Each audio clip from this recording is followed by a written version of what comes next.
You see, I've lived in Japan for more than 10 years, and in my time here, I've made a ton of mistakes, both as a tourist and just as someone who lives here. Hey yo, what's up guys? My name is Muramasa, and in today's video, I'm going to be introducing 10 mistakes that 99% of tourists make when they first come to Japan. And whether if it's in Japan or if you're in any part of the world, making mistakes in a country that you're visiting is definitely something that you don't want to be doing. Make sure that you stick around to the end of the video because a lot of these mistakes aren't really mistakes that you see a lot of other influencers or creators talking about. Alright guys, enough talk, let's get right into the video.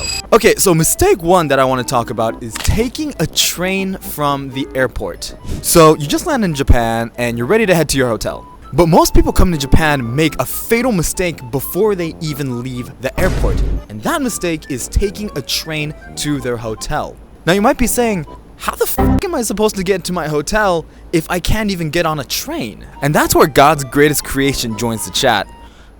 Limousine buses. Limousine buses. Limousine buses. Now, I'm sure that this isn't only a Japan thing, but it's something that you want to do, especially if you're traveling in Japan. You see, Japanese trains are great, but the fact of the matter is, and I'm going to talk about this again later, but they get fucking like insanely packed, like absurdly packed. And the last thing that you want after a 12-hour flight with zero legroom and a child crying 2 seats behind you is having to stand in a train for an hour with zero legroom because your luggage is taking up all the space. Now see, limousine buses aren't the cheapest option. They tend to go double or triple the price of train fares. And if you're traveling with, for example, a family, that can add up.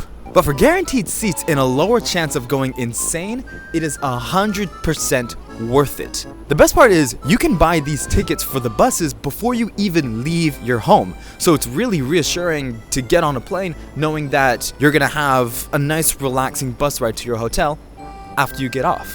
Just make sure that your bus time is at least an hour after your arrival time. Okay, so the next mistake that I want to talk about is talking way too loud. Now, you might have heard this, but Japan is a quiet country. And this stems from the Japanese cultural aspect called Shudan Ishiki, which means being a part of a group and not standing out is kind of like a sign of virtue. Because of this, if you were to do something that makes you stand out even in the slightest, like talking on the train or sneezing in a movie theater, all eyes will be on you. Oh, brother. Now, I'm not saying to not say a word on your trip. All I want to say is just be mindful. Be mindful of your surroundings. Make sure that there's not a lot of people around you if you're going to be talking really loudly. Okay, so the next mistake that I want to talk about is not downloading real-time translation apps. Now, a brutal truth about Japan is not a lot of people speak English. And honestly, I can tell you from first-hand experience, this language barrier can create problems when you're trying to have conversations with the locals. But you see, the cool thing about the big touristy areas here in Japan is that the locals will try to speak to you in English. They'll try, they'll do their best. But you gotta remember, there's only so much that they can do. And it's really important that we also try our best and put some effort in speaking their native language. But if that's a challenge, have no fear, because that's where real-life translation apps come into play. In this case, Google Translate actually does a really good job of translating real-life speech. Alright guys, I'm going to be testing the Google Translate real-time speech translation function for you guys in real time. Let's go. Excuse me, where can I find the nearest love hotel? すみません。一番近いラブホテルはどこですか? And photos. Just make sure that you download the language that you speak and Japanese beforehand. Okay, so mistake number 4 that I want to talk about is not downloading train apps. Now, call it a gift or call it a curse, but Japanese train and metro systems are fucking complex.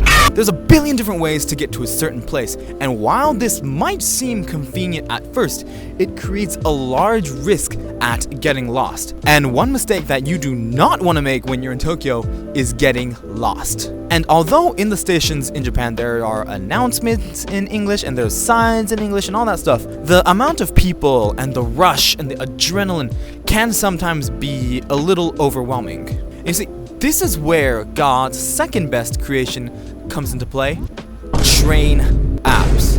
And I cannot stress to you how amazing these bad boys are. So what these apps do is just by entering the station that you're at and the station that you want to go, these apps will give you a precise and cheap and quickest way to get from where you're from and where you want to go. No BS and no balls. And it's also possible to do this with Google, where if you just type in station name to station name, it does give you kind of like a little itinerary of what you want to do. But I've noticed in the past that the accuracy actually isn't really there. So I would just stick to using designated train apps. Now the best apps on the market for public transportation and train times and all that are Japan Travel by NaviTime and Japan Transit Planning.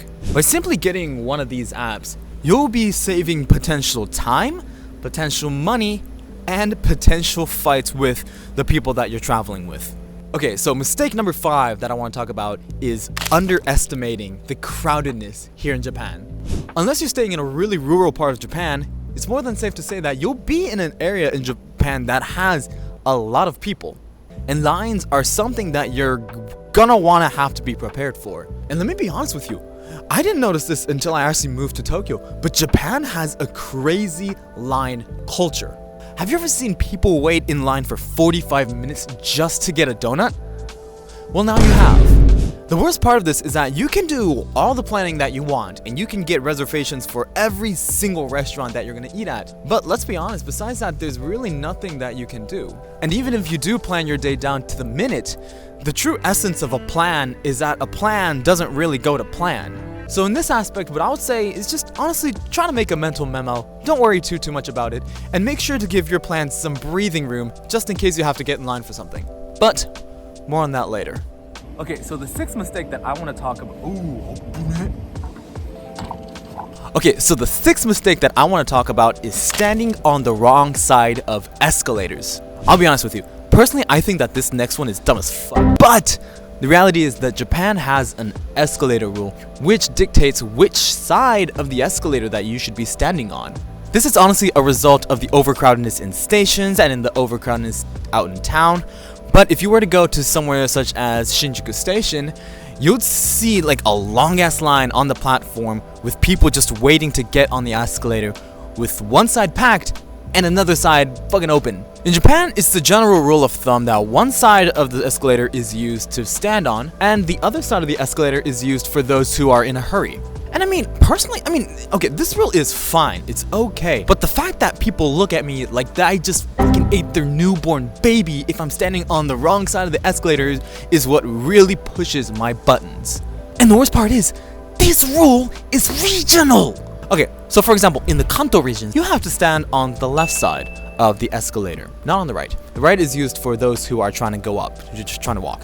In places such as Kansai, you have to stand on the right side of the escalator, and the left-hand side is used for those who are not trying to go up. So you gotta know where these rules apply to and how they apply to each place before you even go to them. But have no fear, because I actually have a personally made guide that is foolproof, and you'll 100% be okay in, whenever you get on an escalator. And that guide is, if you're in Kansai, stand on the right. If you're in anywhere else in Japan, stand on the left. Okay, so mistake number 7 is being a dick at spiritual or sacred spots. Okay, so mistake number 8 is killing the itinerary. Now trust me, I get it. Time is limited, and you want to get everything done. But a lot like the trains here in Japan, you need to give yourself space to breathe. Balance things out, and don't go too crazy on the tourist spots up to the point where it kills you the next day. Also, being sure to take some comfy shoes and invest in some insoles as well. Because I can tell you this from first-hand experience, the existence and quality of insoles can either make or break your trip. Okay, so the 9th mistake that I want to talk about is staying in the big areas. So honestly, this one is pretty self-explanatory. It's like going to France and only staying in Paris. Of course, Paris is great, Paris is awesome, but you'd have to admit that you'd be missing out on some hidden gems if you were only to stay in that part of France. And see, the same goes for staying in Japan. And staying in the big cities like Tokyo and Osaka are great, and both cities and a lot more other big touristy cities in Japan have a lot to offer. But honestly, venturing a little bit outside of the crowd, outside of where the guide tells you to go, and finding a small kind of like independent mom and pop shop is honestly where you'll find probably some of the best food that this country has to offer. Okay, so the 10th and final mistake that 99% of tourists make when they first come to Japan is going to Ichiran Ramen. Yes, I said it. One of the worst mistakes that you can make when you first come to Japan. Loud and proud, baby. I have no shame. And I plan on making a video that goes more in depth on this in the future. And I'm not saying, going to Ichiran Ramen is bad. I mean, I kind of am saying it's bad. But, hear me out. Going to Ichiran Ramen is like going to Mexico and eating at Taco Bell. Except this Taco Bell has a 90-minute wait.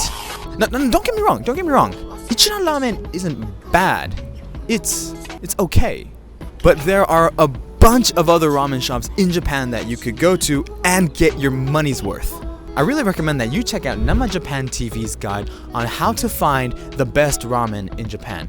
And there we go. These are 10 mistakes that 99% of tourists make when they first come to Japan. If you made it this far into the video, you're actually a legend. Thank you so much. So let me know what you think. Write it down in the comments. Are there any mistakes that you made when you came to Japan? Or if there's any mistakes that I missed, feel free to let me know. Alright, that's all from me for today, weirdos. Thank you so much for watching, and I'll see you in the next video.